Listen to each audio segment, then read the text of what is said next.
بسم اللہ الرحمن الرحیم۔ محترم عزیز دوستو، آج ہم قربانی کے کچھ مسائل کے بارے میں بات کریں گے۔ سب سے پہلی بات کہ قربانی کسے کہتے ہیں۔ اللہ کے راستے میں بہیمۃ الانعام، جسے اونٹ، گائے، بھیڑ، بکری، ان کی تمام اقسام میں سے کوئی بھی قسم اللہ کے راستے میں تقرباً قربان کرنا، اسے قربانی کہا جاتا ہے۔ قربانی ایک بہت عظیم عبادت ہے جس کا اللہ پاک نے قرآن کریم میں بھی اور نبی مکرم صلی اللہ علیہ وسلم کی پوری زندگی سے ہمیں آپ صلی اللہ علیہ وسلم کے عمل اور صحابہ کرام کے عمل سے اس کی طرف ترغیب ملتی ہے۔ قرآن کریم میں اللہ پاک نے یہ بات ارشاد فرمائی سورۃ الکوثر میں، فَصَلِّ لِرَبِّكَ وَانْحَرْ، آپ اپنے رب کے لیے نماز پڑھیں اور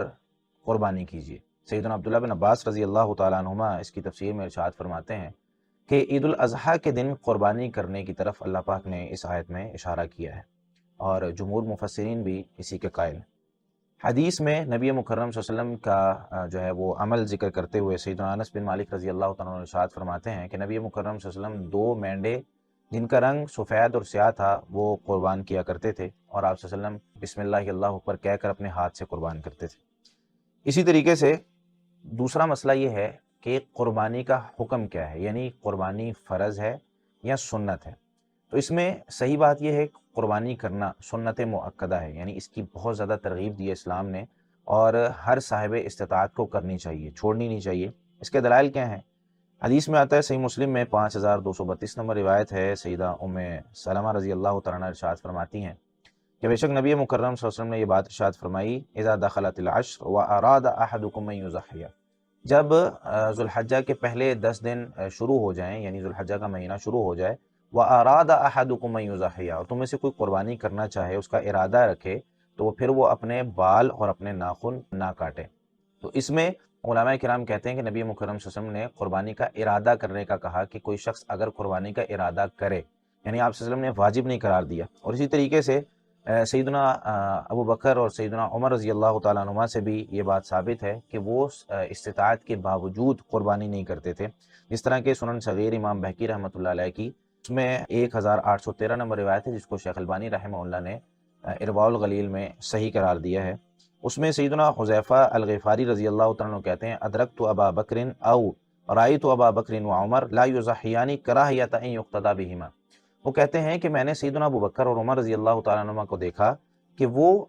استطاعت کے باوجود قربانی نہیں کرتے تھے کہ لوگ کہیں فرض نہ سمجھ لیں۔ اور سنن صغیر امام بہقی کی 1815 نمبر، اس میں سیدنا ابو مسعود الانصاری رضی اللہ تعالیٰ عنہ کا عمل بھی موجود ہے جس کو شیخ البانی رحمہ اللہ نے ارواء الغلیل میں صحیح قرار دیا ہے، انی لعداء الاضحیٰ و انی لموسر مخافۃ ان یری جیرانی انہ حتم علی، میں وسعت کے باوجود، طاقت کے باوجود کئی دفعہ قربانی چھوڑ دیتا ہوں، اس وجہ سے کہ کہیں میرا پڑوسی نہ سمجھ لے کہ یہ مجھ پر فرض ہے۔ دوسری طرف جو فرضیت کے دلائل دیے جاتے ہیں ان میں سے ایک دلیل یہ ہے کہ نبی مکرم صلی اللہ علیہ وسلم نے ارشاد فرمایا، کہا جاتا ہے، من وجد سعۃ لأن یضحی فلم یضحی فلا یحضر مصلانا، جو استطاعت کے باوجود قربانی نہیں کرتا وہ ہماری عیدگاہ کے نزدیک نہ آئے۔ تو یہ روایت موقوف ہے، مرفوعاً صحیح نہیں ہے۔ حافظ ابن حجر رحمۃ اللہ علیہ نے فتح الباری میں جلد 3 صفحہ 16 پر اس کو موقوفاً قرار دیا ہے۔ تیسرا مسئلہ یہ ہے کہ قربانی کی حکمت کیا ہے، قربانی کیوں کی جاتی ہے۔ تو سب سے پہلی بات تو یہ یاد رکھیں کہ اللہ رب العالمین کا حکم ہے، اس وجہ سے قربانی کی جاتی ہے کہ اللہ کا حکم ماننا ہے۔ ہم بندے اپنی زندگی میں جو کچھ بھی کرتے ہیں وہ صرف اللہ کے حکم کی وجہ سے کرتے ہیں۔ اسی طریقے سے دوسری حکمت اس میں یہ ذکر کی جاتی ہے کہ اس میں بندے کی تربیت ہوتی ہے کہ جب بندہ اللہ کے لیے اپنی چیزوں کو، اپنے مال کو، اپنے جانور کو قربان کرتا ہے تو انسان جب اللہ کو انسان کی جان کی ضرورت پڑے تو انسان وہ بھی قربان کر سکتا ہے۔ اسی طریقے سے جب ہم قربانی کرتے ہیں تو بسم اللہ واللہ اکبر پڑھتے ہیں، یعنی اس وقت توحید کا، اللہ رب العالمین کے نام کا پوری دنیا کے اندر ذکر ہوتا ہے بلند آواز کے ساتھ، تو یہ بھی ایک اس کی حکمت ہے۔ اسی طریقے سے ایک حکمت قربانی کی کہ جو غرباء اور مساکین ہوتے ہیں جو سارا سال گوشت نہیں کھا پاتے، ان تک بھی گوشت پہنچایا جائے اور ان کو بھی کھلایا جائے، اور بہت سی حکمتیں جو ہیں وہ ہو سکتی ہیں۔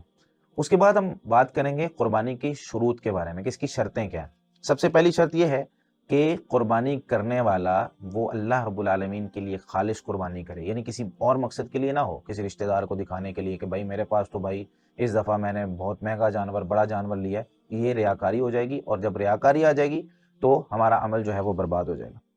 دوسرا جو ہے بندہ قادر ہو قربانی خریدنے پر، اس کے پاس استطاعت ہو، یہ نہ ہو کہ لوگوں سے قرضے مانگ مانگ کے، ہاں اگر اسے یہ پتا ہے کہ میں قرضہ لے کر ایک وقت تک جلدی واپس کر سکتا ہوں اور اس وقت میرے پاس پیسے نہیں، کہیں سے آ جائیں گے میں واپس کر دوں گا، پھر ٹھیک ہے، لیکن ہے ہی نہیں اور اس کے پیچھے بھاگتا ہوا پھر کہہ رہا ہے کہ میں نے یہ قربانی کرنی ہی کرنی ہے، تو ایسی قربانی ہے، ایسی عبادت اللہ کو پسند نہیں ہوتی جس میں بندہ اپنے آپ کو بہت زیادہ مشکل میں ڈال دے۔ تو اپنے آپ کو مشکلات میں نہیں ڈالنا، جو شخص استطاعت رکھتا ہے وہ قربانی کرے۔